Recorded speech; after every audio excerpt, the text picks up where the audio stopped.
Hi. So I wanted to make a video today about a topic I wrote about a few years ago when I first started using social media. And I was trying to explain the different personality types based on the Myers-Briggs of who was where on which platform, according to my own understanding. And it was very well received, that blog, and I'll attach it in the description if you want to read more about it. So what would be helpful is if you already know your Myers-Briggs or have an idea of your personality, because in the end, the recipe for everything is know thyself.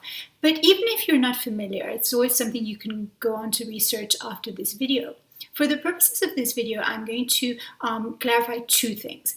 I'm going to first explain to you, because social media can be quite a time suck. It can really just pull us in, scrolling down and down and down, and quite big chunks of time can be taken out of our day unconsciously. So I want to bring a more conscious awareness to how you spend your time on social media. So I want to make you aware of how social media can actually help you and can serve you, and to help you in terms of your business to figure out where your clients might be. So by explaining the personality types who are on each platform, it's going to help you clarify where it's best for you to be. Again, everything that I say is based on my experience and my discoveries, but of course, in the end, your intuition and your energy towards a certain platform, your resonance with it, is really the main ingredient. And I love a quote that Simon Sinek, that I saw from Simon Sinek, which says, don't do business with people who need your business, but rather with people who believe in the same things as you. Something like that.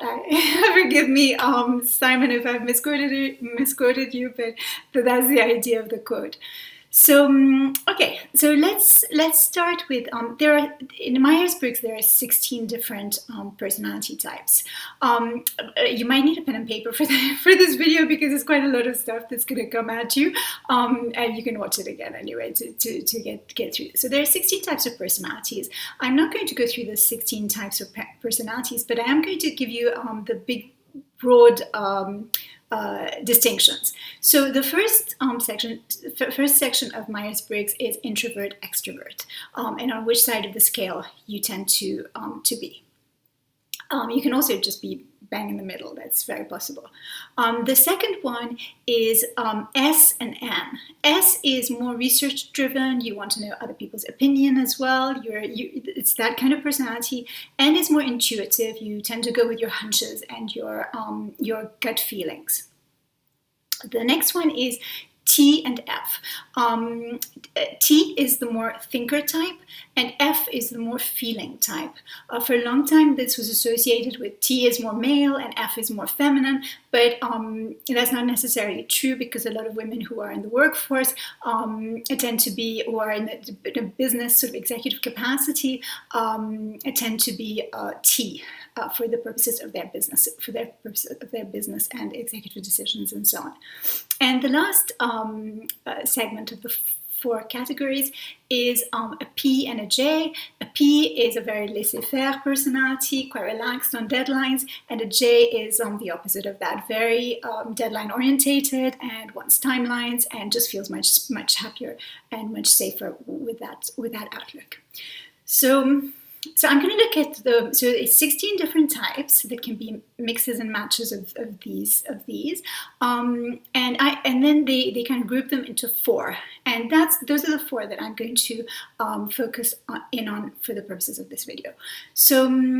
So let's start with Facebook. I was a late entrant to Facebook, and I joined Facebook because a lot of my family said you really should be on Facebook, and my friends were like, if you want to promote your book and your work, I mean, you've got to be on Facebook and connecting with a lot of people who you might have lost touch with as well. So I joined Facebook and was really happy to be reunited with a lot of friends, childhood friends, people I'd really lost touch with over the years, and with moving away from London and all this stuff. And basically, the personalities who are hanging out on Facebook are the SJs, essentially the group that's the SJs. And the SJs tend to be quite traditional. They tend to like the sort of traditional timelines of, marriage, kids, anniversaries. And this is what's, graduations, etc. And this is what you see a lot of on Facebook. And this is where a lot of the attention and the celebration comes from. Or, so basically traditional timelines. So Facebook is a good place to be if this is something that you really enjoy sharing as well. And it's also a good place to be if you're newly single. It's like a good place to reconnect with people who, value what you might be looking for at that stage in your life as well. So from a client perspective, that's what you're going to find on Facebook. People who are quite traditional and who value this kind of quite timeline orientated lifestyle.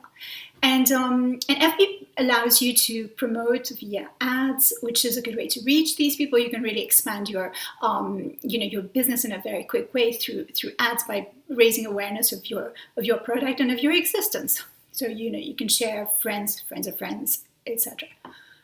So that's where the SJs are hanging out. So next, let's look at Twitter. Twitter attracts the NF personalities. NF personalities are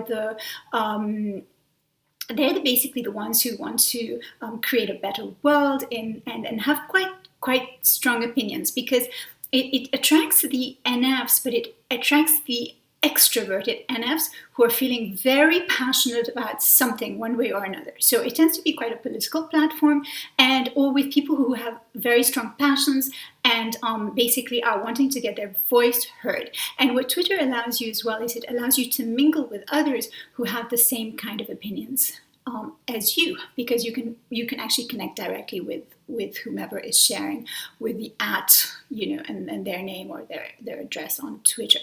So if your clients are very passionate about things, then they're on Twitter, and you can mingle quite easily with people, and you can find who's following whom, and so Twitter allows you a lot of room in terms of maneuvering your presence on that platform, and you'll find a lot of politicians, a lot of teachers, a lot of people who are just super passionate about something or another. So NT, but with the extroverted personality, or at least extroverted on this that they're feeling super passionate about at that moment. Okay, so that's Twitter. Next, let's go to LinkedIn. LinkedIn is where essentially all the NTs are. The NTs are the very strategic, they're thinking very strategically on how they're running their business and probably their life as well. So it tends to attract a lot of the business community, a lot of the executives, a lot of people who are super busy and really don't have so much time to be on social media, but it allows them a little connection here and there when they, log in and check it out. It's not a platform where people are sharing a lot of content, unless you're on there, from the sales perspective, in which case you are a content creator. Otherwise, the people who are actually on there, so if you're looking for them as your clients, they're not really creating content so much. They're more just on there. And the big advantage is if they like one of your posts, one of your creations, then their network gets to see that, and so it's one way for you to promote your work. But it would take the like, which that personality, because they're quite strategic and quite thinkers, they're not likely to like that many things, but you might move them and they might like it, and in which case you'll get some visibility for your thing. I haven't tried their ads. I'm sure their ads are quite targeted if you want to target to that community. So it's a good community if your client is a business type. I would say if you are a business type, it's nice to sort of mingle on the other platforms just to bring out a little bit more of your voice.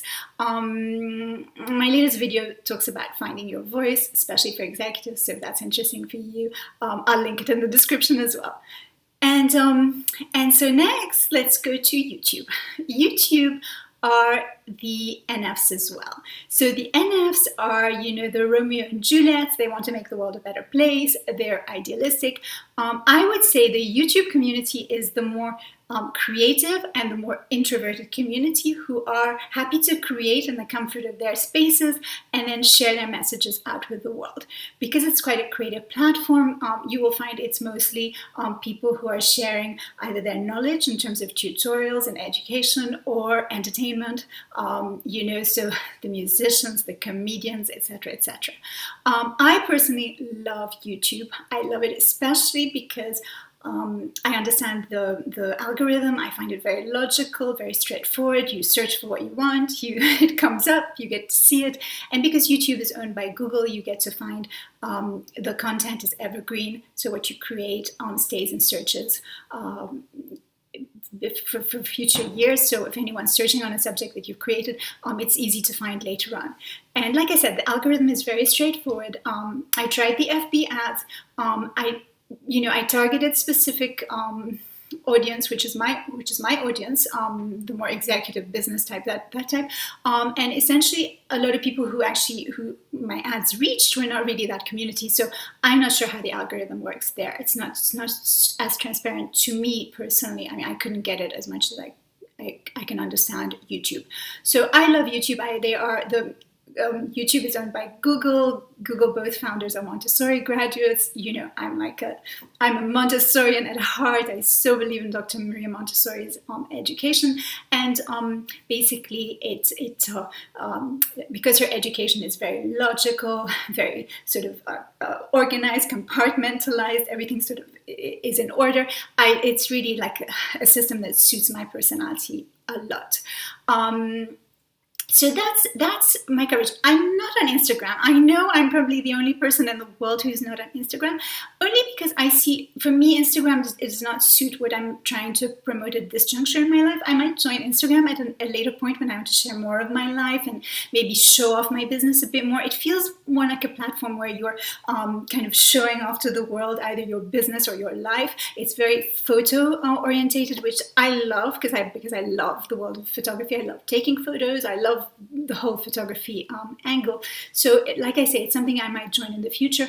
As far as who's on Instagram, I'm guessing it's the more SJ, perhaps even more extroverted than FB, or maybe even the SPs, who tend to be quite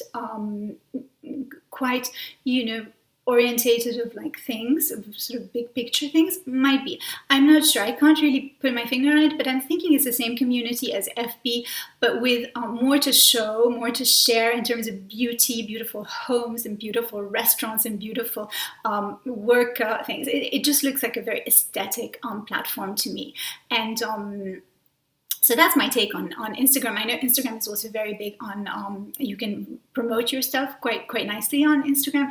And if you have a business and you are on Instagram, then the most important thing is to make sure that you have the title of what you do. So brand strategist, physical trainer, whatever, that you have that in your description so people can find you as they're searching, because you can be found a lot through their search via what you're actually doing. So basically people looking for your services. So I know that was a lot, but I hope that was helpful. I know that for me, as I was starting off, it would have really helped me to have something so clearly defined. I did, like I said, I started to put my finger on it, but I was kind of looking at it more from a personal perspective and from my time and for where I was getting energy and where I was feeling my energy was drained.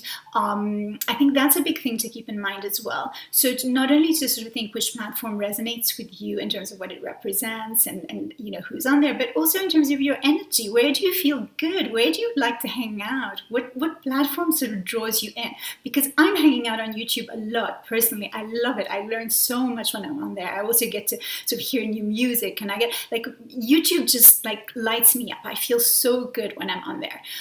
Whereas on other platforms, sometimes the political can be a bit too much on Twitter, and it's not the energy I necessarily want to be in. Sometimes the whole sort of comparison and sharing this and that is a bit too much also for me and on other platforms. So just think of where you like to hang out and what feels good to you, and like I said, what it represents, and follow that energy. And I think when you create, you're going to feel, obviously here there was bias to what I like the best, but I think it's it's nice to know where your time is going and how it's going, and to be very conscious of what time you're giving to this and that, so that you don't sort of get through the day and then think, oh my gosh, I just wasted like, half an hour here and half an hour there and half an hour here on social media, which could be used to do something else. You could connect with a real live human being that you love and you'd love to spend time with instead, or you could go to the gym, or you could cook a healthy meal, or there are other ways to spend your time. So